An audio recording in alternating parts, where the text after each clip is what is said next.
Hello everyone, this is Abby here. Welcome to my YouTube channel.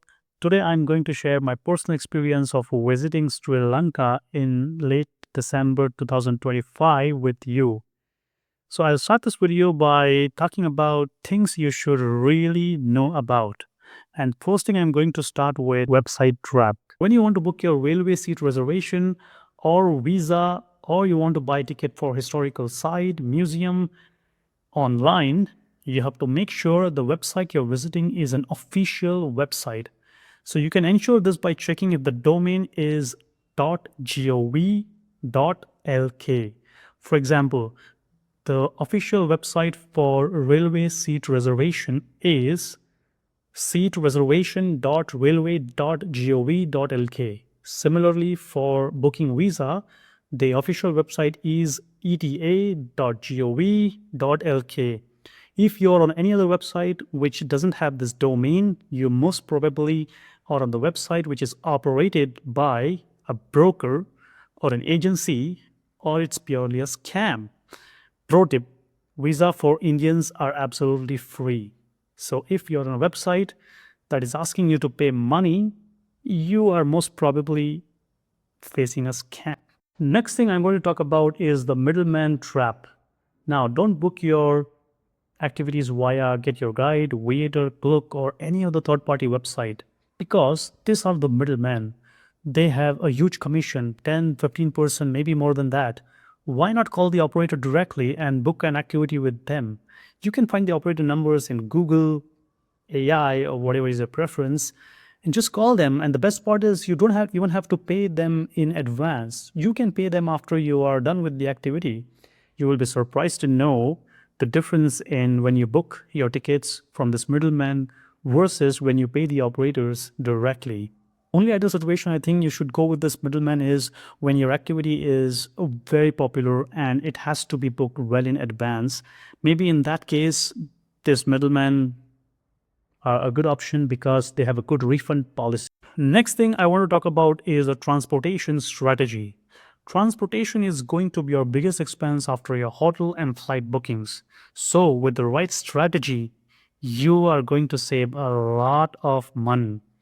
For the long distance transportation, don't rely on your hotel to book a cab for you because that is most probably going to be more expensive than what it actually should be. So what you have to do is go to Google, search for the operators, call them directly, and arrive at the best value. You will be surprised to know how big of a difference that is. Similarly, if you're taking a cab from the airport, just book Uber. Don't go with the guys inside the airport who are approaching you to book a cab from them. Again, that will cost you much more than if you go with the Uber directly. When it comes to local transportation, tuk-tuks are a very popular transport in Sri Lanka. In order to book tuk-tuks, you can download the Pick Me app. There you will get the best price. Now, there will be a situation where you may not get the rides from Pick Me app in certain places. Even in that case, you at least get to know what the base price is. Then you can approach the tuk-tuk driver directly and negotiate with them. Negotiation is everything in Sri Lanka, so you have to learn to negotiate. Next thing I want to talk about is renting a scooter. Scooter offers you a lot of convenience. You can go wherever you want and you can go whenever you want. Now imagine a situation where you go to a place and while coming back you're struggling with the transportation. Scooter can save you at that moment. And most importantly, scooter is very good on the pocket. It's very cheap as compared to individual transportation you're going to take every now and then. Now, if you're planning to rent a scooter, make sure that you have the local permit with you. So when you arrive at the airport, you can go to DMT counters and get your local permit there. Now, for some reason you missed that, you can always get your local permit from the nearby DMT centers in the city. For example, if you're in the Colombo city, you can go to DMT Warehara and get your local permit from there. Next thing I want to talk about is the forex and the currency strategy. Sri Lanka is largely a cash-based economy, but that doesn't mean that you have to carry a lot of cash with you. The drawback of the cash is the exchange rate vastly differs from the market rate. And this is particularly noticeable when you do a large transaction via cash. Now, for my personal example, you can see the data on the left side. So what you have to do is you have to balance out between a cash and a card. Now, when it comes to card, you have to do the transaction for the big expenses like hotel bookings, or maybe you have an expensive food bill via a zero forex markup card, not the credit card. Because I made this mistake, I paid from the credit card and I had to pay 3.5% on every transaction. And on top of that, I had to pay 18% tax on that markup. So balance cash and carry a zero forex markup card. You are going to save a lot of money with this strategy. Next thing I want to talk about is to track your expenses. According to me, this is the most important thing. Before starting the trip, you need to have a budget in your mind, no matter what the budget is. Now, tracking your expenses gives you a very insightful data. It can tell you whether you are under the budget, you're overshooting the budget, any adjustment that you have to make in your existing trip. Tracking your expenses not only help with existing trip, but those insightful data also helps you in your future trip. Now, when it comes to strategy, you can apply whatever works for you. What I did is I used to track all my expenses in the Apple Notes because it's fairly easy. And at the end of the day, I used to transfer all of that information to an Excel sheet because Excel sheet is good with the numbers, calculations. I had a structure over there. So it used to work most of the time. But I later on found out, or maybe I realized that this strategy of mine is prone to error. It's laborious, manual. So the best thing I would recommend is to go with an app, let's say. So I used Travel Spend app. It works with all my criteria. The only drawback I see is that even for the minor thing, it asks me to pay for it. For example, I want to know the drill down, insightful analysis of my data. No, it is a paid feature. I want to export my data. No, it's a paid feature. So I'm disappointed in that regard, but I haven't researched any other app. So maybe you can see any other app that works for you, or maybe any other strategy that works for you. Most important thing is to track the expenses, every expense. Next, most important thing I want to talk is to avoid miscommunication. Now, people in Sri Lanka, they try their really best to communicate with you in English, and I truly appreciate that. But I have been to a couple of instances where there was miscommunication. We were not on the same page. What you have to do is you have to double check with the person whether they understand what you intend to. Very important. Next thing I want to talk about is places I really liked in Sri Lanka. And first place that comes to my mind is Horton Plains. Wow, this place is amazing, beautiful. It's another world out there. So we went there, we did this 9 kilometer circular walk, and while walking, we saw misty landscapes, endless grasslands, and the place is very calm. Nuwara Elia, in my opinion, in general, is a very beautiful place. So if you have not added Nuwara Elia in your itinerary, I would highly recommend you to do so. Pro tip from my side when you come to Horton Plains is to carry a food with you, because this place is going to be far from your hotel and you're going to step out early in the morning to come to this place. So after you do this 9 kilometer walk, you most probably will be hungry, starving, and canteen over there is a total disappointment because they don't serve fresh food. Another pro tip is to not book the package, Horton Plains package, online via Waiter or Get Your Guide or whatever the middleman websites are. Book the tickets directly at the ticket counter and book the Jeep directly by getting the local operator number, calling them and having a deal with them directly. You will save a lot of money. Next place that comes to my mind is Mahaminava Buddhist Monastery in Ella. Wow, this place is truly, truly magical. It is situated at top of the hills, surrounded by misty mountains. The place is very calm. I could feel so much positive energy there. Maybe the best place I've seen for a monastery so far in my life. We got a chance to be in the meditation session, got a chance to chat with the monk, to know his perspective. The experience was truly amazing. We were there till 6:30 p.m. and even in the evening the place looks very magical. So if Ella is in your itinerary, make sure to add this place. Highly recommended. Pro tip, you can visit this place in the evening between 3:30 to 4:30 p.m. because then I would also recommend you to be in this meditation session. It's really good if you can. Next place I want to talk about is Nine Arts Bridge. I really love railway tracks. I really love watching trains passing over the bridge, and this place is very, very graceful. I went here twice, once in the evening and once in the morning. Now, both are vastly different experiences. In the evening, you will not see any crowd there. In fact, we were the only people there in the evening, so we get to have our own time there. But in the morning, you will get to see a train passing over the bridge, which is an incredible eyesight. Now, pro tip here is to be there at between 8:30 to 9 p.m. That is when the first train passes over the bridge. But I highly recommend you to visit this place. Next thing I'm going to talk about is not a place, but an activity. This is snorkeling with turtles in Mirisa. This is kind of an activity where you create a moment and it will stick with you forever in your life.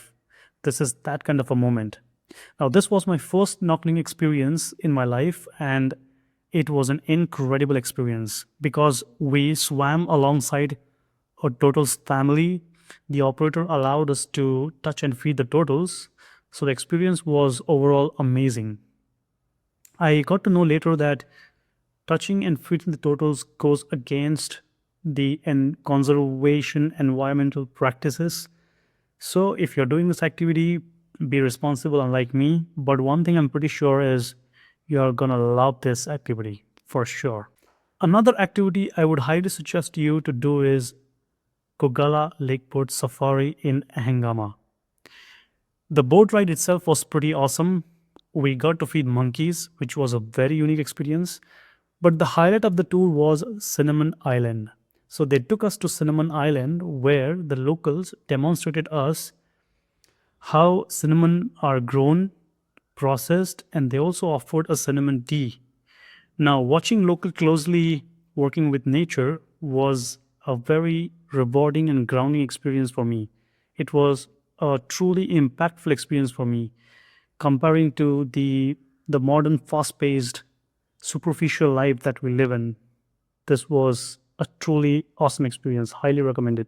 If you're in Colombo for a day and you want to relax the entire day, I will highly suggest you to go to Soul Beach Restaurant, because over there you can swim at the beach, come back, take a shower, and then order a delicious meal. We were there for 3.5 hours in the restaurant, and no one pressurized us to order a meal. I mean, it was a very relaxing day for us, so highly recommended. If Ella is in your itinerary, I will highly recommend you to stay in Ella town, because most of the attractions that you want to visit in Ella is closer to Ella town. Transportation is very accessible. You have plenty of dining options there, restaurants, cafes. The atmosphere of Ella town is really nice. It's very energetic, even in the, or particularly in the night. It's really nice to be there. Ella railway station is also close to Ella town. So if you're planning to visit a railway station or planning to take a train from there, much easier for you to do that if you're in the town. We had tickets booked for Kadula National Park Safari, which is a very popular safari in Sigiriya, but our tickets got cancelled at the very end moment, and from the recommendations of the local, we did a Hururu Eco Park Safari. And to be honest, I really loved this experience. We got to see a lot of elephants.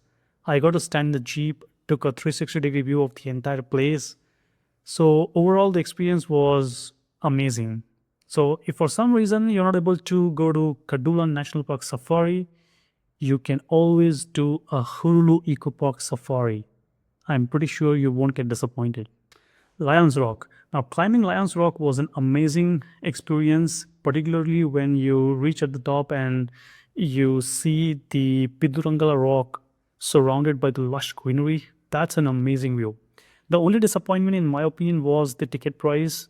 Now, because I'm from the SOC country, for me the ticket price was 20 USD per person. But for the foreign visitors who are not from the SOC country, for them it is 35 USD per person, which, in my opinion, is expensive considering the overall value you get. Now, as an alternative, we can also go to Pidurangala Rock, climb Pidurangala Rock for just 5 USD per person, and you can get the similar view. The only thing is that the climb is much steeper. So, if you're okay with that, I would suggest to do that instead. Overall, in a short span of time, Sri Lanka can offer you very different experiences. Like you can go to misty mountains, calm monasteries, wildlife, beaches, vibrant towns, you name it. They have everything there. This variety made our trip very special. Next thing I'm going to talk about is what I really love about Sri Lanka, apart from their wonderful, beautiful, and scenic places. First thing that comes to my mind is the people. The people in Sri Lanka, I feel, are genuinely welcoming. The hospitality is great, and many of them, they go out of their way to help you out. That really enhances your overall travel experience, at least for me. Second thing I really love about Sri Lanka is their food. I really find their food very delicious. My personal favorites are coconut roti, sambal, rice and curry. Maybe the best food I had in recent times. It's that good for me. Now, there are also a few things that I didn't like much about Sri Lanka, and the first thing that comes to my mind is lack of information. Now, a person who is curious like me, who wants to know about the history, significance, and culture of a place, museum plays a best role in this.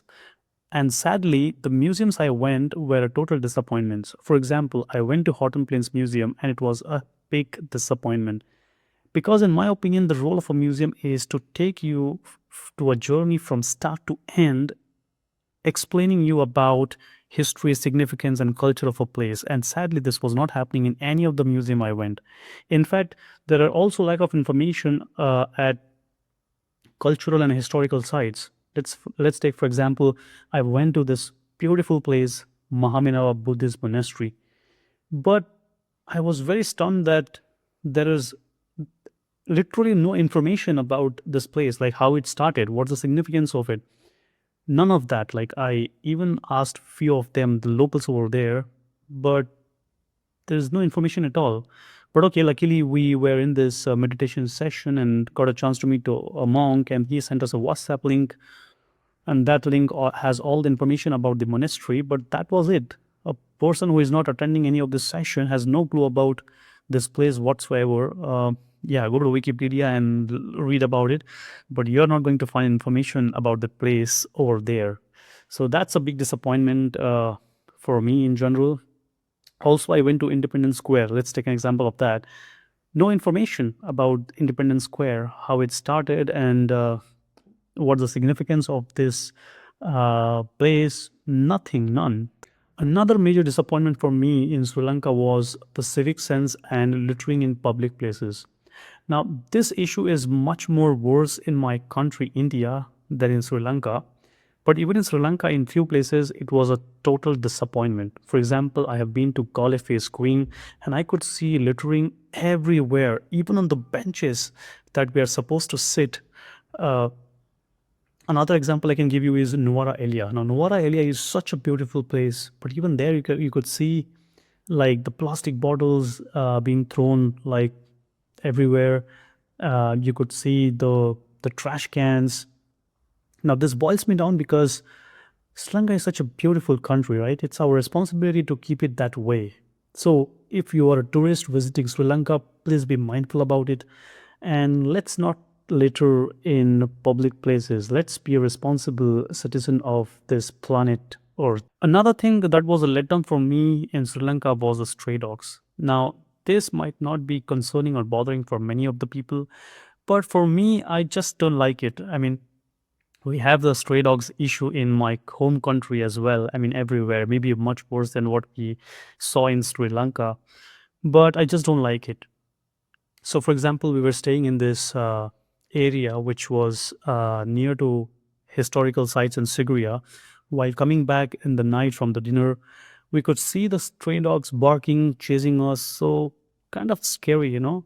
And similar experience we had in Hangama as well. Also, I don't like stray dogs when I see them in the beaches or in the historical sites. Somehow I feel like the experience is kind of ruined. Uh, it's kind of impact your overall experience, but maybe it's just me. Finally, I'm going to show you my itinerary over here. You can pause the video and read my itinerary, or I have also provided my itinerary in the description below, so you can also read from there. One particular thing I want to highlight in my itinerary is that we were supposed to take a scenic train route from Kandy to Nuwara Elia, but for some reason we were not able to do this because we excluded Kandy from our itinerary, because at that point of time in Sri Lanka there was a cyclone issue due to which the train routes were cancelled. So what we did as an alternative, because we wanted to experience a train route in Sri Lanka, we took the journey from Gale to Colombo, a coastal train route ride. And that was also an amazing experience. So if for some reason you're not able to take the train route from Kandy to Nuwara Elia, which is a popular one, you could always experience a train journey from Galen to Colombo if that is in your itinerary, because I'm pretty sure you won't get disappointed with that. Thanks for watching this video. The channel name is Abby Explores.